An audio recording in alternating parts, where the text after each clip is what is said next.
So inspiring.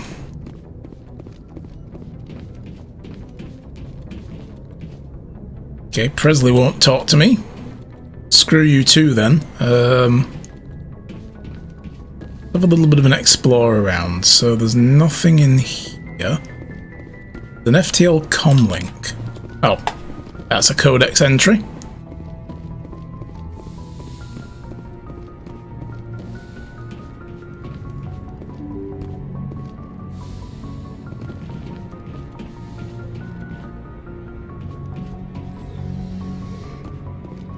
That'll take us down to the hangar. Caden! Sup, I haven't seen you in like forever. Sorry for shoving you back on the ship. It's mad. Anything you need, Commander? Just trying to get a sense of where the crew's at. Thoughts? I've wasted enough of your time for now, Commander. We'll have time for personal debriefings later. Yeah, he's mad at us. We left him on the ship all day. He's like, no, I could have gone running around the Citadel with you two. I thought we were friends. What's your opinion on the last mission? I don't see how we could have done things any better. At least not without getting to Eden Prime sooner. And we were on the scene faster than any other Alliance ship could have been. Okay.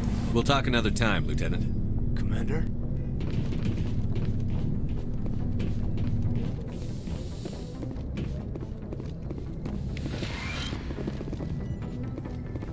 Yes, Commander? Is there something you need? You okay, Doc? Did you know they dropped something? How well do you know the Lieutenant? I'd never worked with him before this mission.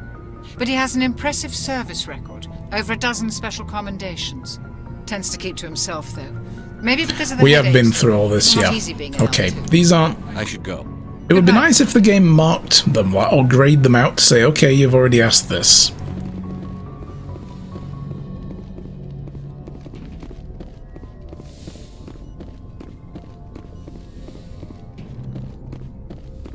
Yeah, after a while, you forget what conversation options you picked with people. Oh, this is mine now. I own this quarters. Yeah, these are my quarters. It's my bed. It looks really weird. It's like, why is it two separate mattresses instead of just one bigger one? Military life, yo. Is Garrus... He's not there. That's the other... That's Normandy 2. Garrus will be in that area. Or an area that looks similar to that.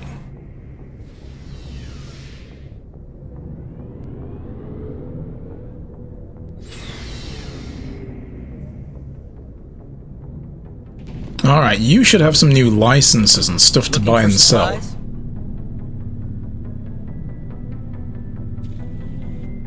What are licenses? Why do you need them? Manufacturers sell licenses. Each license allows me to buy and sell a certain brand of products. I already have several basic ones, but you'll need to buy more if you want me to bring in different brands. Many of the best licenses are hard to get, but they're well worth the cost if you can find them. Yeah, okay. Not right now, thanks. No problem. Keep checking back.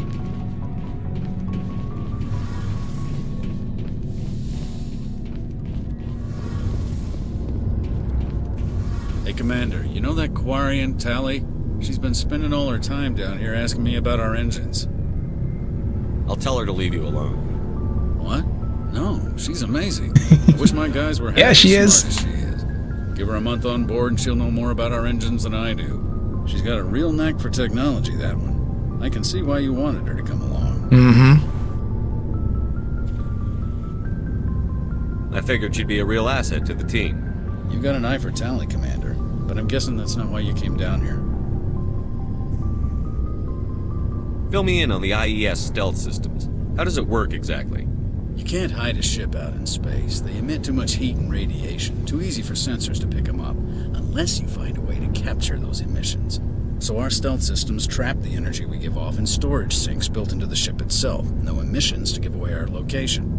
Eventually the sinks have to be vented. More than a few hours silent running and they overheat, hook us inside our own hull. There's no way for anyone to detect us? A visual scan can still pick us up. Anyone looking out a window can see us plain as day. But you have to be pretty close to get an actual visual out in space. Most vessels rely on scanners. As long as the stealth systems are engaged, they can't see us. Not unless we accelerate to FTL speeds. Why doesn't it work with faster than light travel? Cranking up the FTL blue shifts our emissions, pushes them into frequencies too high to capture in the sinks. As soon as we make the jump, it's like setting off a flare. Sensors can pick up our location whenever we enter or exit FTL flight, but for short-range missions, our stealth systems are amazing, and we've got the only one. Cool. I want to know more about the Normandy.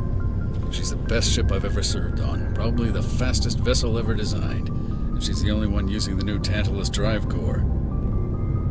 What's so special about the Tantalus drive core? Proportionally, it's about twice the size of any other vessel.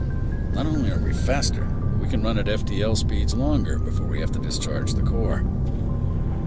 Where else have you served, Adams? If you name a class of Alliance ship, I've probably served on it. Everything from dreadnoughts and carriers right down to frigates like the Normandy. My last assignment was on the Tokyo, only a cruiser, but she was a good ship. Couldn't hold a candle to the Normandy, though. Carry on, Adams. Cool. Aye, Commander. So where is she? There she is. Hey, Tally. Your ship's amazing, Shepard. I've never seen a drive core like this before. I can't believe you were able to fit it into a ship this small. I'm starting to understand why you humans have been so successful. I had no idea You're the best. were so advanced. The Normandy's a prototype.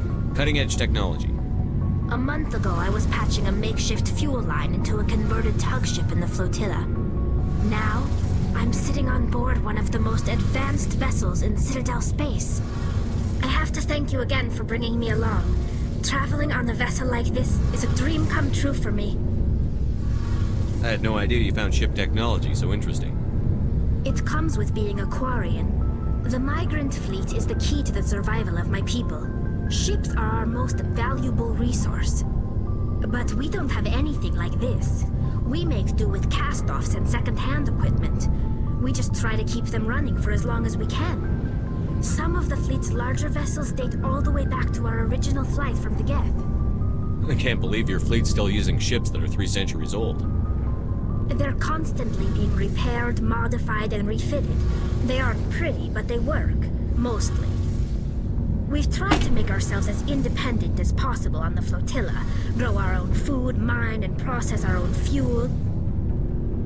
But some things we just can't make on our own. A patch to maintain the hull integrity requires raw materials we just don't have. That's why our pilgrimages are so important. Tell me about your people. Our lives aren't easy. Resources are scarce, and we are constantly on the move. Everything we do must in some way contribute to the continuation of the migrant fleet. There are 17 million Quarians in the flotilla, and each of us relies on the others for survival. The bonds among my people are strong. Unfortunately, we have had to surrender many of the freedoms and civil liberties other species take for granted. What kind of freedoms? Well, it's illegal for parents to have more than one child. If our population grows too much, it would strain our resources to their breaking point. Of course, we also can't allow our numbers to become too few. If our population is in decline, the rule against single births is temporarily repealed. In extreme cases of population decline, incentives are even offered to encourage multiple births, though the Conclave hasn't had to take such measures in nearly a century. That's your government. The Conclave is our civilian branch of government. Each ship can elect a representative to serve on the Conclave and make decisions that affect the fleet as a whole. On matters that affect an individual ship, however, the captain has the final say. It's a tradition that dates back to the early days, when the fleet was governed by martial law. Fortunately, most captains nowadays are smart enough to have an elected council from their crew to give them advice and guidance. So the ultimate power rests with elected officials.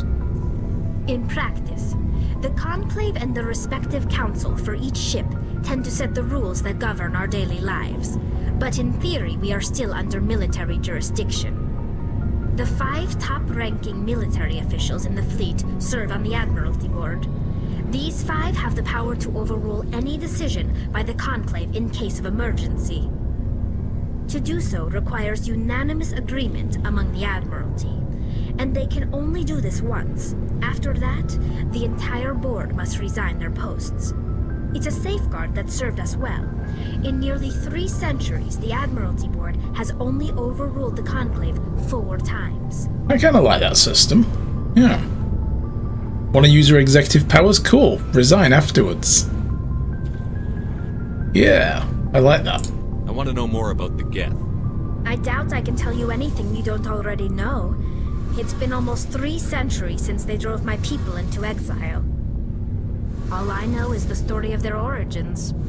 What they were when we created them, and how they turned on us. Interesting. The Geth were originally created to serve as an automated manual labor force. Initially, their intelligence was as limited as any VI. Over time, we made small modifications to their programming to allow them to perform more varied and complex tasks, bringing them closer and closer to true AI status. Because y'all never watched Battlestar Galactica, Terminator, or any of those movies. How come the Council didn't step in and stop you? This wasn't true AI research. We may have been skirting the bounds of the law, but we never did anything that was actually illegal. The changes were so insignificant, so gradual, that we were able to control them. Or so we thought. But one thing we underestimated Clearly you was weren't. the power of the neural network. A million Geth thinking simultaneously created an inherently unstable matrix. So, the Geth share brain power? Many of the Geth's logic systems were designed to work in concert with other nearby Geth. Basically, the more of them you have in the group, the smarter they are. So there's some sort of group consciousness? No, nothing like that. They cannot share sensory data or information. Their programming cannot handle that much simultaneous input. Each Geth maintains an individual awareness and identity. The neural network only operates on a process-based level. It's basically the synthetic equivalent of a subconscious. But when they're in close proximity, they can coordinate low-level functional processes, freeing up more capacity for original or independent thought. It's all very complicated. Cloud computing, right? Is That that doesn't cloud make computing sense. I've heard so much about? I'm probably oversimplifying. The Geth are incredibly advanced and complex creations. Hey, Dead Money Joe. Things are All you good. need to know is that they get smarter when they gather in large numbers. As we built more and more Geth, their effective intelligence became more sophisticated, more abstract. One day, a Geth began to ask its Quarian overseer questions about the nature of its existence. Am I alive? Why am I here? What is my purpose? I get it now. As you can imagine, this caused a near panic among my people. Yeah, so they didn't realize that this system they designed started to breed itself like its own consciousness. I don't see what's so bad about those questions. The Geth were created to engage in mundane, repetitive, or dangerous manual labor. That's fine for machines, but it won't satisfy a sentient being for long. The Geth were showing signs of rudimentary self-awareness and independent thought. If the Geth were intelligent, then we were essentially using them as slaves. It was inevitable the newly sentient Geth would rebel against their situation. We knew they would rise up against us, so we acted first. A general order went out across all Quarian-controlled systems to permanently deactivate all Geth. The Geth responded to this order violently. You can't blame them for fighting for their survival. We had no other choice. The Geth were already on the verge of revolution. By acting quickly, we had a chance to end the war before it began. The hope was that most of the Geth would still be little more than machines, incapable of organized resistance. But they had progressed much further than anyone anticipated. The war was long and bloody. Millions upon millions of Quarians died at their hands. In the end, we were forced to flee our own homeworld. We feared the Geth would pursue us, but they never came beyond the Veil. Now we drift through space, exile searching for a way to reclaim what was once ours. It's hard to feel sorry for you. Your ancestors tried to wipe out another species. We made a mistake when we created the Geth in the first place, but we did not make a mistake when we went to war against them. If we had not acted, they would have wiped us out. They're a synthetic life form. They have no use for organics. None. Why do you think they cut themselves off from the rest of the galaxy? Why do you think they've killed every organic being who's ever tried to contact them? I mean, she's right, but you know, what you could have also done is said, maybe we should stop using you as labor. Let's just tell them they're free and go settle on a planet somewhere. Okay. Yeah, well, anyway, you are right, though. You make a good point. I'm sorry. I didn't mean to get so worked up. Most Quarians tend to have pretty strong opinions about the Geth.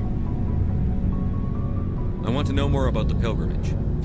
When my people reach maturity, we leave our birth ships and seek acceptance with a new crew. It's necessary to maintain genetic diversity among the fleet. But no ship wants to accept someone who will be a burden on them. So, to prove our worth, we embark on a pilgrimage. We set out alone, leaving the flotilla and our families behind us. We only return once we have found something of value we can bring back to the fleet. This is presented as a gift to the captain of the respective ship we wish to join. If the gift is accepted, we are welcomed into the crew. Can a captain choose to reject the gift? That doesn't happen often. Most captains are eager to increase the size of their crew. It increases their own standing in our society. Even when a gift is not particularly valuable, the captain usually accepts it out of a sense of tradition. However, there is a stigma to presenting a substandard gift. It's not the best way to make a good impression on a new community. Most pilgrims don't return until they find something worthwhile. I can't believe they just send you off alone. It's not like they just cast us out. Before we leave, we are given lessons in how to survive outside the flotilla, and given gifts to help us on our journey. We also receive implants to fight off sickness and disease. Generations of living in an isolated and highly controlled environment have left our immune systems weaker than most. By the time we leave the fleet, we are well equipped for the pilgrimage. This is a rite of passage for all Quarians. If it were dangerous, our numbers would suffer. Virtually every pilgrimage ends with a triumphant return and the ritual presentation of the gift to one of the fleet's captains. I want to talk about something else. Like what? I should go. Like how I should go now. See you later. Cool. There's a lot of, like, very well fleshed out lore in this game that I just love. Unlike this bloody thing, I hate it so much. Okay, so we've got Garrus there, Ash there, and Rex there. Sadly, guys, that's probably all the time we've got for the day. I am very hungry. Let's just save the game.